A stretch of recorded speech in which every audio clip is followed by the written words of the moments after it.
Assalamualaikum warahmatullahi wabarakatuh. Apa kabar teman-teman semuanya? Semoga selalu dalam keadaan sehat walafiat dan dilancarkan segala urusannya, dan semoga puasanya juga lancar bagi yang menjalankan ibadah puasa. Perkenalkan, nama saya Osin atau Sambal Osin. Eh, Kenapa saya dipanggil Sambal Osin? Karena saya adalah pembuat sambal atau penjual sambal begitu. Jadi orang lebih kenal dengan Sambal Osin gitu. Saya ingin sharing kenapa saya bikin sambal ya.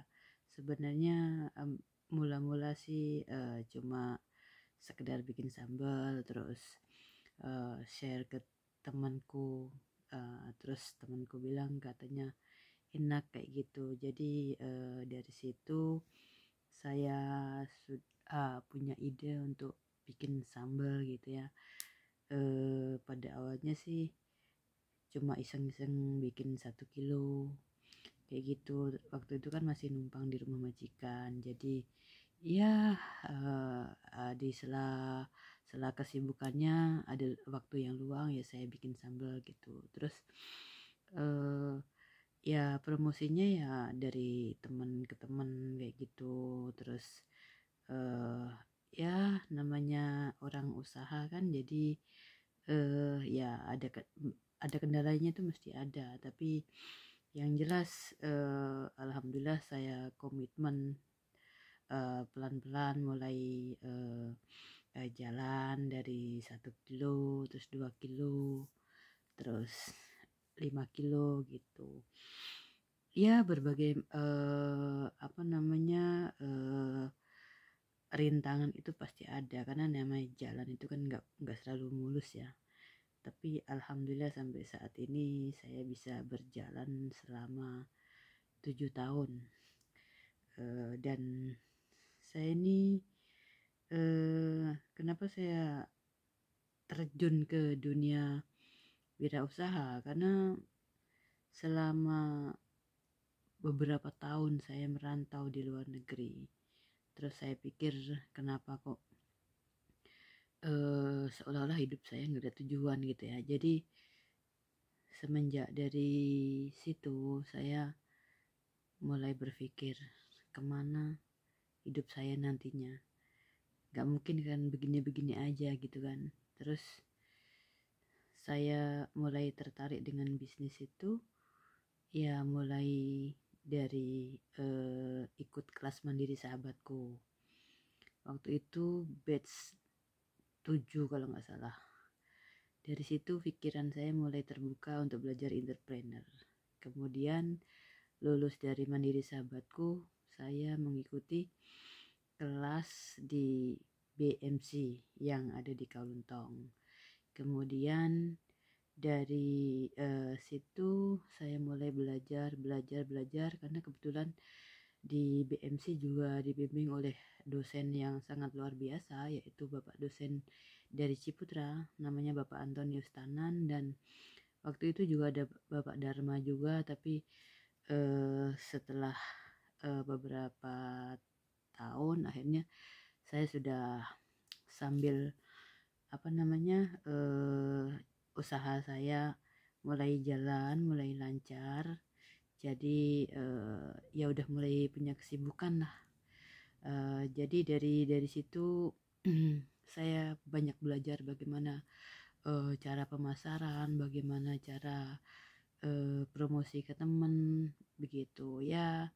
Pelan-pelan saya sabar, walaupun saya tahu saya ditolak, banyak kali saya ditolak, tapi yang namanya usaha ya tetap harus dijalankan. Dan alhamdulillah berkat usaha saya itu saya bisa berjalan dan bertahan sampai saat ini. Jadi apa ya, memang tidak mudah untuk menjadi seorang wirausaha, karena di samping itu kan di sini saya hanya menggunakan waktu libur untuk belajar, dan karena saya pikir saya sudah tidak pengen buang waktu buat main-main lagi gitu. Jadi ya saya fokus terus. Saya coba perbaiki sambal saya, dan alhamdulillah seiring berjalannya waktu sampai saat ini sambal saya sudah antara 7 sampai 8 tahun dah begitu. Dan tadinya juga dari sedikit-sedikit kayak gitu, mulai memperkenalkan sambal saya tuh setelah dari teman-teman, terus saya merambat ke toko-toko Indonesia. Pertama di toko di Yunlong, kemudian terus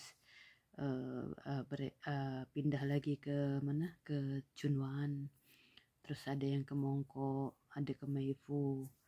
Alhamdulillah sekarang ini sudah bisa dipasarkan di 17 toko di area Yunlong, Chunwan, Mongko, Lamtin, dan Wampo. Di Songsoi juga ada. Jadi dari situ alhamdulillah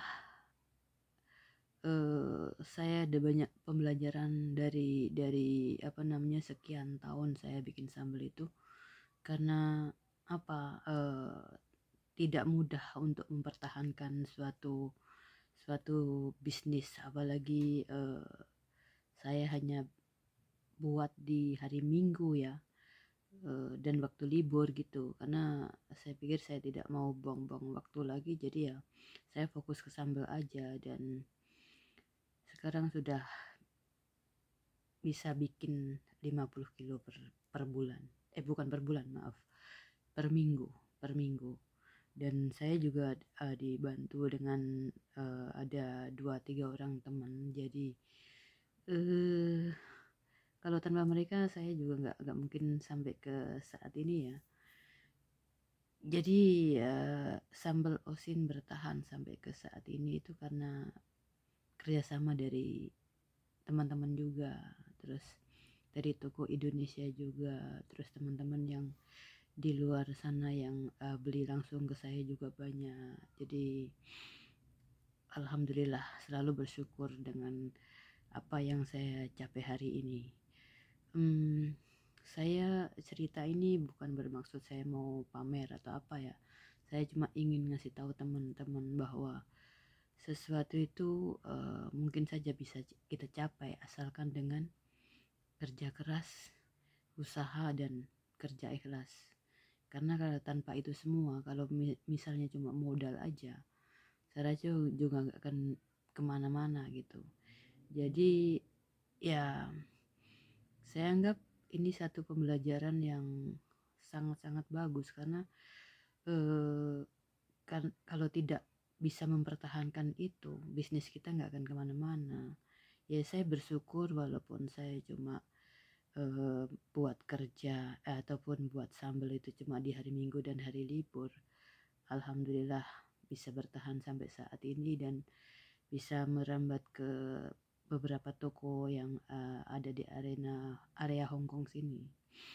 Jadi mudah-mudahan selanjutnya sambal Osin bisa berkembang lagi, dan mudah-mudahan juga bisa bertahan lama, karena sambal itu adalah lauk yang paling utama. Kalau di mana-mana kalau makan tanpa sambal kayaknya rasanya hambar gitu ya. Jadi sambal adalah menu utama. Bagi siapa yang belum tahu sambal Osin, bisa dibeli di toko Indonesia yang ada kalau di Yunlong ada di toko Setia, di Chunwan di toko Aon sama Madam Fung, terus di Meifu ada di toko Amin, di Mongko ada di toko Amin, di toko Singke, dan toko Fayun Kai Alpha Omega ya. Terus Samsipo juga ada di toko Amin, Terus lamtin ada di toko Nusantara, ada di satu lagi ada di Heng Facun, ada di Wampo, ada di Songsoy ya. Jadi itu adalah beberapa toko yang saya kasih, maksudnya yang saya storin sambal ke sana. Terus oh ya, ada lagi yang di mana, di Cinggi ya. Di Cinggi ada di toko Matahari. Kalau di Songsoy ada di toko Mentari sama di toko Indiana yang di atas pasar itu.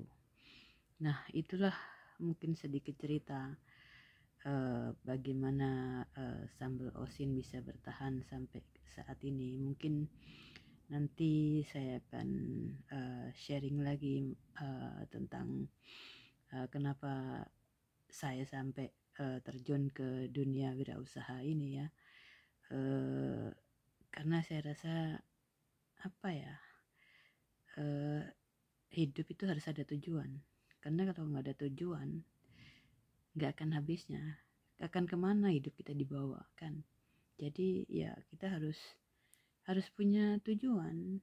Karena kalau main aja itu nggak akan pernah habis, nggak akan pernah selesai. Jadi kita jangan pernah buang waktu lagi, karena waktu itu tidak akan bisa diputar.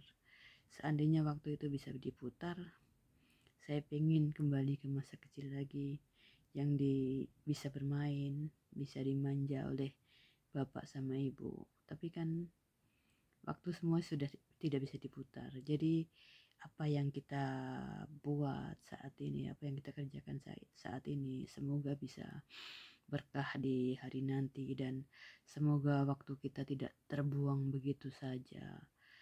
Dan semoga juga bisa menginspirasi teman-teman di luar sana bahwa di hari libur kita itu kita bisa mengerjakan sesuatu yang bermanfaat. Karena kapan lagi kalau bukan sekarang? Kalau kita sudah pulang di Indonesia nanti, kita tidak akan pernah bisa lagi untuk punya waktu untuk belajar seperti sekarang ini. Ya mumpung ada libur, mumpung waktunya senggang, ya kita pergunakan sesuatu yang bermanfaat supaya kita pulang nanti kita bisa punya usaha. Ya kalaupun tidak besar, paling tidak kita sudah tahu basicnya, kita udah tahu bagaimana caranya. Jadi nanti bila kita pulang nanti kita udah siap mengembangkan di Indonesia sana. Jadi itu ya teman-teman, semoga di luar sana juga mungkin bisa terinspirasi dengan ide saya. Kalaupun tidak sambal kan mungkin bisa juga cara yang lain, seperti bikin kue atau bikin makanan yang lain. Kenapa di Hong Kong ini pasarannya luas sekali teman-teman. Kalau kita itu bisa menggunakan waktu dengan baik, kita bisa bikin sesuatu, apalagi yang bisa masak kayak gitu, kita jual itu pasti laku. Yang penting kita harus kerja keras tadi, terus sabar, dan jangan mudah putus asa, karena orang berwirausaha itu tidak segampang yang kita bayangkan. Jadi ya itu tadi, harus tekun, rajin, dan selalu semangat. Oke, itu saja teman-teman yang bisa saya sharing kali ini. Mungkin nanti lain waktu saya akan sharing di video saya berikutnya. Mohon maaf apabila ada kesalahan, karena ini adalah video pertama, jadi masih agak grogi. Harap maklum ya teman-teman. Oke, saya cukupkan sekian dulu. Assalamualaikum warahmatullahi wabarakatuh. Sampai jumpa lagi. Bye bye.